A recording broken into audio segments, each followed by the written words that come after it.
Oh, and then I want to show you this garlic over here. All right. Now this is what I call local. This is fresh garlic. Look at this. It was grown 9 miles from here. Doesn't this look lovely? Lovely. Yeah. We'll get a couple of these too. Oh, they're beautiful.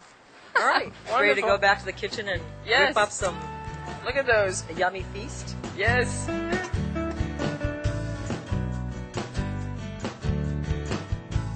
Now, pesto, as you know, typically is made with basil. Yes.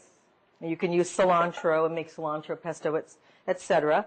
Pine nuts. That's right. So we've got about 1/3 cup of pine nuts that we're going to throw in there. Okay. And we're going to just add a dash of olive oil because this is going to be a pesto cream sauce featuring this cashew cream. On our last cooking show featuring Miss Miyoko Schinner, she showed us how to make a versatile cream base out of cashew nuts. What I've got here is 1 cup of raw cashew nuts, organic cashew nuts. They go in the blender, and I have 3 times that amount of water. 3 cups of water. And then we're going to put in a clove of garlic. And we're just going to make a lot of noise for a minute. Okay, so I'm assuming now this has been whirring for, I don't know, 45 seconds or so. It's nice and smooth. So this is almost a nut milk. That's right. But what's amazing about cashew nut milk, or many nut milks, is that they thicken on their own. It looks just like milk. Just like me. It has the creaminess and the bubbliness. Oh, that's wonderful. So what we're going to do is just heat this up, and in a couple of minutes, you'll see how thick this gets. Little flakes? Yes. Little flakes of nutritional yeast. This is available in natural food stores, and I'm just going to add a little bit to give it a slight cheesy flavor. Okay. Now, if you want to make it more of a cheese sauce, for example, making macaroni and cheese or Alfredo sauce, you might start with this base, add maybe a 1/2 cup of this nutritional yeast, a little bit of lemon juice, and then you've got like an instant Alfredo sauce. Wow. So it's an extremely versatile sauce recipe. And once again, you can flavor it any way you like by adding more nutritional yeast, adding more garlic, a little more salt, pepper, whatever you like to do to flavor it. So we just have to wait until this gets nice and hot. The primary thing is to know how to make the sauce. You can do this for Thanksgiving, for example. I might slice yams. Oh, sweet potatoes. Yeah, That's right, sweet potatoes, and pour the bechamel on it and bake it. And that makes a really nice casserole as well, The thing that seems remarkable with this is you can go sweet or you can go salty with the same base. That's correct. So it's really multi. You can make a whole batch. That's correct. And then decide for the entree, for the dessert. That's correct. Yeah. Wow, that's wonderful. Oh yes, it's starting to get. It's starting to get thick. It just takes a couple of minutes. Another nice thing about this sauce is once you bake it, it forms a nice brown crust, just like if you were to bake a casserole with cheese.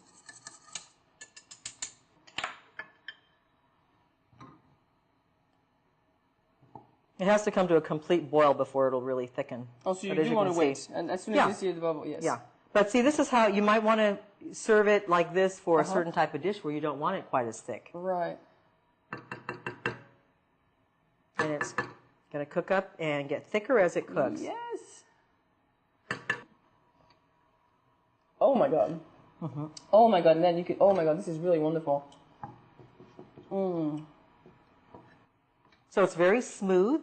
Yes. Oh, it's exquisite. It's very light. Very light, very smooth. You can't even taste the nuts. No, you really can't. You can't tell that there's the base nuts in of it. Right. So there we go. Now we've got a nice thick cream sauce.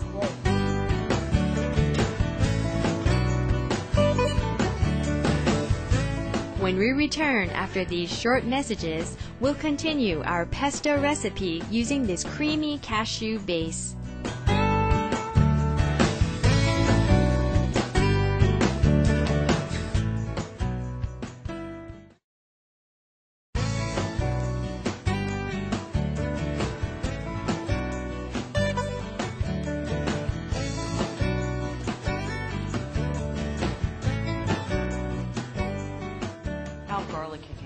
Pesto. I can handle garlic. You can handle garlic. All right, well, we'll just throw in garlic. Well, we can all have garlic, so we'll just throw it all in there. This is miso, which is fermented soybean paste. All right. And normally, pesto has Parmesan cheese in it. That's right.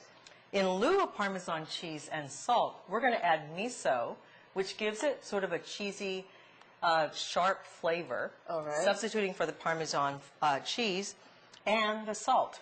Yeah, this is the trick to making miso soup. Okay. And it's also the trick to making this cheeseless pesto. All right, so then I've got a couple of cups here of fresh basil. All right. And you put the stems, I mean, so it doesn't matter. No, I took most of the stems off. Yeah, there's a few won't hurt anything. Okay. We'll throw that in there. And once again, we're going to make a lot of noise here. Once it's all pureed, I'm going to add the cashew cream.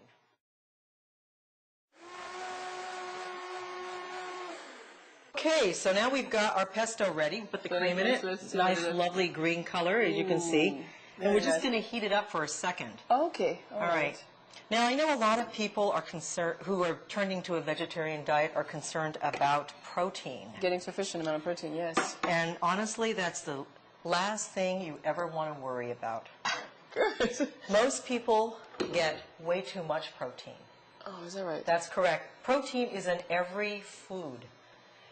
How do cows get big? They eat only grass. That's true. And if you take the water, if you take all the water out of plant matter and meat, ounce for ounce, there's more protein in plants than there is in meat. In meat. All right. It's virtually impossible to be protein deficient if you're consuming enough calories. Okay.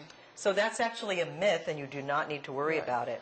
Plus, I mean, you have pine nuts in there that are definitely high in protein. That's right. That's right. So it's, well, that's the thing. There's so and much so protein. little of it. So little you of only it. use like a half a cup, and then That's you've right. got Yeah.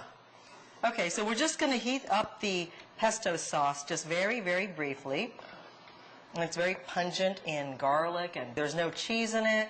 Right. And we'll have a fabulous feast with this and the eggplant dish. So we just have to heat this up until it's hot. Okay. And I think we can just pour it over the pasta there. I've got some fettuccine already ready to go. All right.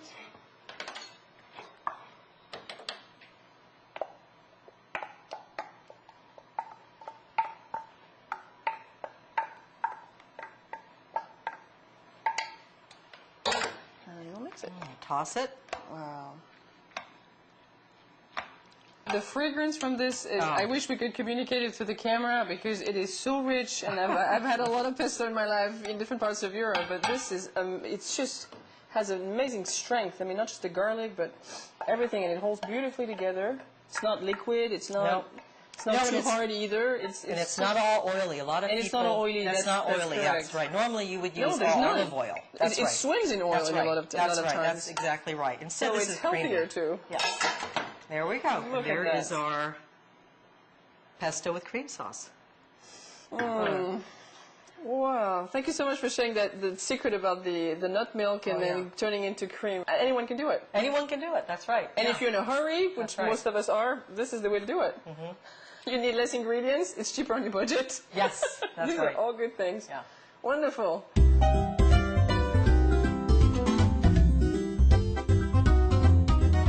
Stay tuned for more culinary showcases with our special guest chef, Miss Miyoko Schinner, as she shares vegan recipe favorites from her years of expertise. Coming up now is Between Master and Disciples. May heavenly bliss dance into your cheerful hearts.